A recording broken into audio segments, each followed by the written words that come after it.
Blessings, howdy, Merry Christmas Eve. I'm at the receiver that I showed up last night at 21:15, give or take. And any comments or opinions are those of mine, and they do not reflect the company which I work for. So I showed up at the receiver last night, 21:15, give or take. This, so far, coming back from home time, everything has been late. I need to make a motto that says, instead of day late, dollar short, it's more like always late and hundreds short. But I digest. So I show up, check in, and they gave me a dock to back into to do a live unload. And just after I slid my tandems back and was about to actually bump the dock, the dude comes up and says I'm not in the system. So basically, like, the load doesn't exist, I guess. He says, and I gave them, they kept one copy of the BOL, I had the other copy. And he said, let me get your information from you, and we'll, I guess, get me into the system somehow. And then supposedly today, this morning, it's 10:22 now, but this morning he said, we'll get you in and have you unloaded. We'll see how that goes. I'm at the mercy of the receiver and whatever God's plan is for me right now. But anyways, I had a question from one of my watchers asking about my pay. So last night I had already made a list of my paychecks and the hours and miles, loads, and then breaking it down to what it would constitute as an hourly pay. So this is going to be 18 weeks of driving. I have 1 week where there was, because my first truck was down for maintenance, so that week, so I have 19 actual weeks, but only 18 is going to be the number that everything's going to be based off of. So from August, I guess the first week of August, basically, I have driven 31,432 miles, and that's paid miles. That's not including any miles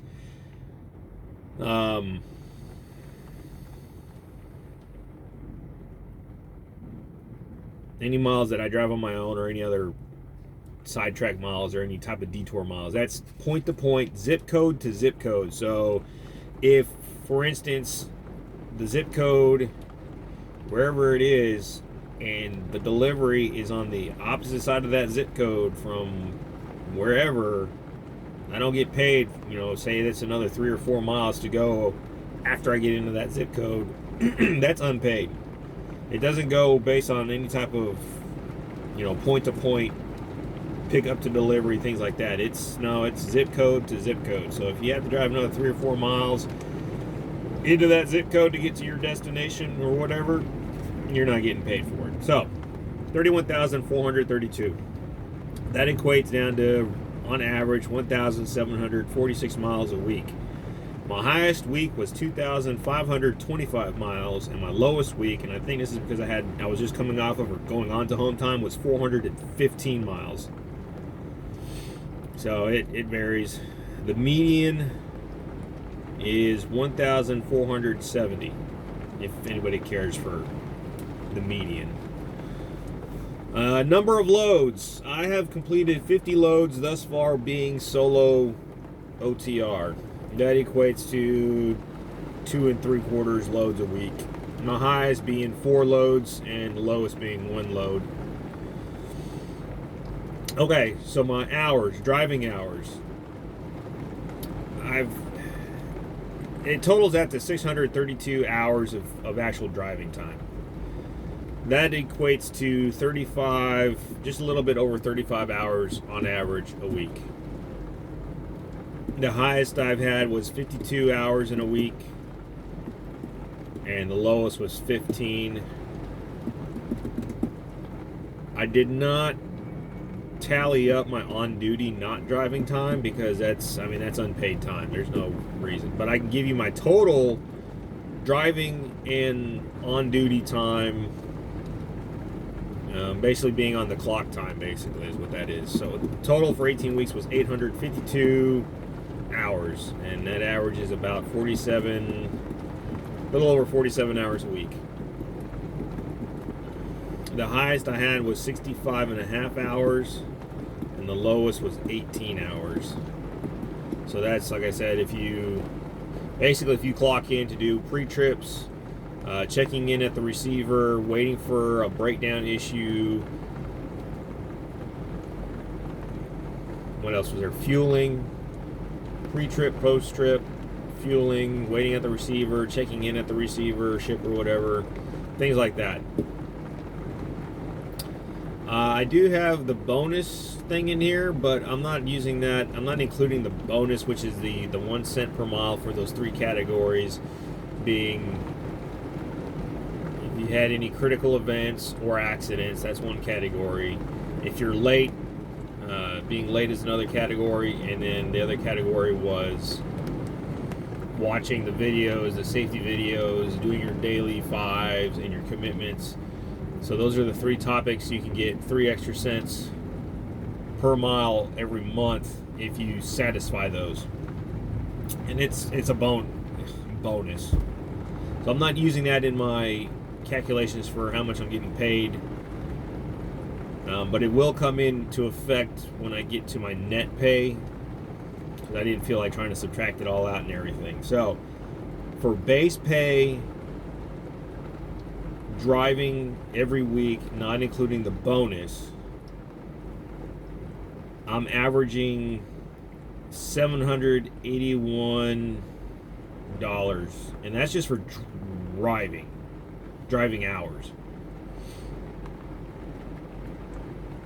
And then I calculated it out where taking that amount divided by my driving hours, that would equate to about $22.23 an hour pay rate. Now, when I calculated in my on-duty and driving hours, combining those two, so that would give me the 47 and a half, or 47 hours and some change, with the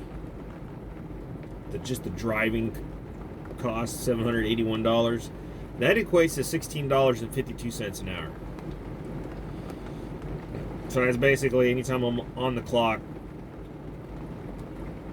and doing whatever and driving, and the $781 they pay me for just the just driving part, it equates to $16.50 an hour.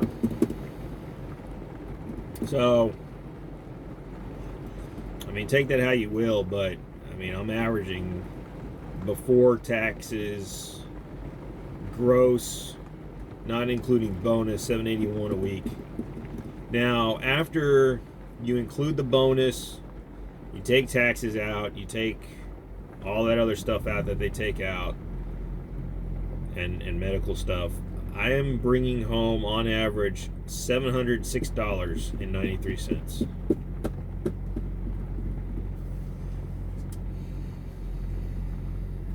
So yeah, there you go. $707 is my average take-home pay after taxes, after medical expenses, their medical insurance payment. So hopefully that clarifies a little bit. If not, drop me a line or something, and I'll try to explain whatever. But yeah, that's the life of being a rookie steering wheel holder with this company, OTR. May your endeavors and your searching be more fruitful than mine.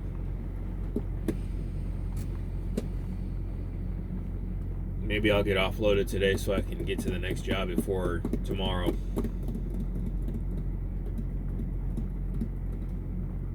Oh well. Feliz Navidad.